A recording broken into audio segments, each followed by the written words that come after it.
여러분 안녕하십니까?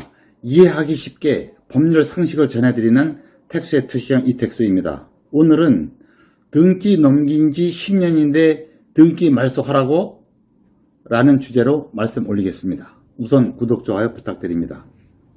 이 문제는 너무나 황당한 일이고 저도 이 문제를 2회 다룬 적이 있는데 너무나 많은 분들이 아직도 의아해 하셔서 거의 같은 내용을 이번에는 조금 각도를 달리해서 다시 한번 다루게 되었습니다.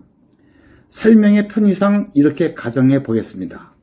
문제의 토지가 이진정 씨로부터 김위조 씨에게 소유권이 이전이 되고 박어글 씨는 평생 모은 돈으로 등기부상 소유자인 김위조 씨로부터 그 토지를 매수하여 이전 등기를 했습니다. 그런데 이진정 씨가 나는 김위조에게 그 토지를 매도한 사실이 없다. 김위조가 이전 등기 신청 서류를 위조해서 넘긴 것이니 김위조 명의의 이전 등기와 박어글 명의의 이전 등기를 모두 다 말소하라. 즉 소유권을 내놔라. 이렇게 김위조와 박어글 두 사람을 상대로 민사소송을 제기했습니다. 김위조는 이미 구속돼서 재판을 받고 있었습니다. 이때 김위조는 마땅히 형사 책임을 져야 하고 김위조 명의의 이전 등기가 말소되는 것은 당연합니다. 그런데 국가가 관리하는 등기부 등본을 믿고 전 재산으로 그 토지를 매수한 박어글 씨로서는 토지를 빼앗기는 대신 충분한 보상이라도 받으면 다행이지만 아무런 보상도 받지 못하고 그냥 뺏긴다면 여러분 이해가 가십니까? 그러나 이 박어글 씨 같은 분이 당하고 마는 게 우리의 슬픈 현실입니다. 여러분이 황당해 하시는 우리 민법 기본 원리를 다시 한번 말씀드리겠습니다. 등기부상에 소유자로 등재되면 법률상 소유자로 추정이 됩니다. 이를 등기의 추정력이라고 합니다. 우리는 이 등기의 추정력을 믿고 등기부상 소유자와 매매, 근저당 설정 등등 각종 거래를 합니다. 그런데 어디까지나 이는 추정력이지 확정력이 아닙니다. 김위조 같은 사람이 이전 등기에 필요한 서류를 위조하여 자신 명의로 불법으로 이전 등기를 하는 경우가 실제로 상당히 많이 벌어지고 있습니다. 그와 같이 불법으로 등기한 사실이 밝혀지면 그 위조범은 공정증서 원본 부실기재죄에 해당하여 형사처벌을 받게 되고 그 범인에게 이전된 등기는 소위 원인무효의 등기가 됩니다. 그래서 진정한 권리자가 말소를 청구하면 그 이전 등기는 말소되는 게 현행 우리 민법의 기본 원칙입니다. 여기까지는 정의에 부합하는 타당한 논리입니다. 그런데 통상 위조범은 자신 명의로 이전 등기를 한 후에 곧바로 좀 다소 헐값에 매물로 내놔서 그로부터 다시 부동산을 아무것도 모르고 덥석 매수한 선의의 매수인은 현행 우리나라 법제도 하에서는 거의 무방비 상태나 다름없습니다. 즉, 이 위조범 명의의 등기가 말소되면 그 이후 그 선의의 매수인 앞으로 이전된 등기까지 모조리 자동적으로 원인무효의 등기가 되어 말소됩니다. 선의의 매수인이 그 부동산을 매수하기 위하여 근저당을 설정하고 대출을 받았을 경우 그 근저당 설정 등기도 불법 등기에 기초하여 이루어진 것이다 라는 이유로 원인무효의 등기가 돼서 말소됩니다. 그렇기 때문에 돈을 대출한 금융기관까지도 손해를 볼 수 있습니다. 나아가 선의의 매수인으로부터 또다시 그 부동산을 매수한 또 다른 선의의 매수인이 있을 경우 그 매수인의 이전 등기도 역시 앞에 등기가 불법 등기라는 이유로 원인무효의 등기가 돼서 말소될 운명에 처하게 됩니다.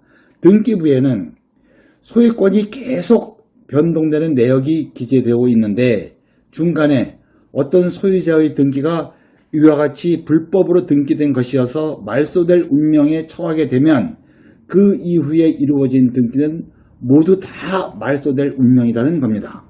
일반인의 건전한 상식으로는 도저히 이해하기가 어려운데 이것을 법학에서는 등기에 공신력이 없다 이렇게 표현합니다. 즉 등기부 기재사항은 공적으로 신뢰받지 못한다는 말입니다.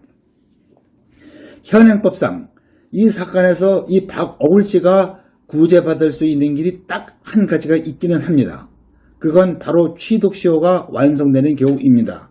취득시효는 점유 취득시효와 등기부 취득시효 두 가지가 있는데 이 두 가지 중 어느 하나에라도 해당하면 구제받을 수 있습니다. 점유 취득시효는 20년간 소유의 의사로 평온 공연하게 점유하면 취득시효가 완성되는 것이고요. 등기부 취득시효는 등기한 후 10년간 점유한 경우에 소유권을 취득한다 하는 것입니다. 이 자리에서는 주로 이 등기부 취득시효에 대하여 간단히 다시 한번 보겠습니다. 민법 245조 제2항은 이렇게 규정하고 있습니다.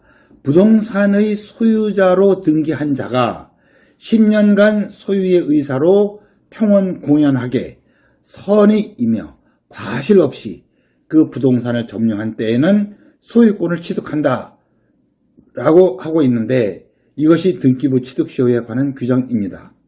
첫째, 이 등기부 취득시효가 인정되려면 그 점유가 소유의 의사가 있어야 되고 평온, 공연, 선의, 무과실 이렇게 5가지의 요건을 갖춘 점유이어야 하는데 소유의 의사에 관하여는 점유 취득시효에서의 설명과 동일하여 이 시간에는 반복을 피하겠습니다. 평온, 공연, 선의에 대하여는 실무상 별로 문제가 되지 않는데 그 이유는 민법 197조가 점유자의 점유는 평온, 공연, 선의로 점유하는 것으로 추정한다고 규정하고 있기 때문에 취득시효를 주장하는 사람이 이를 입증할 필요가 없습니다. 중요한 사항은 등기부 취득시효가 인정이 되려면 10년의 점유가 과실 없는 점유, 즉 무과실 점유이어야 합니다. 이는 취득시효를 주장하는 자가 입증하여야 합니다. 그렇다면 무과실, 즉 과실 없는 점유로 인정되려면 구체적으로 어떠한 경우이어야 하느냐.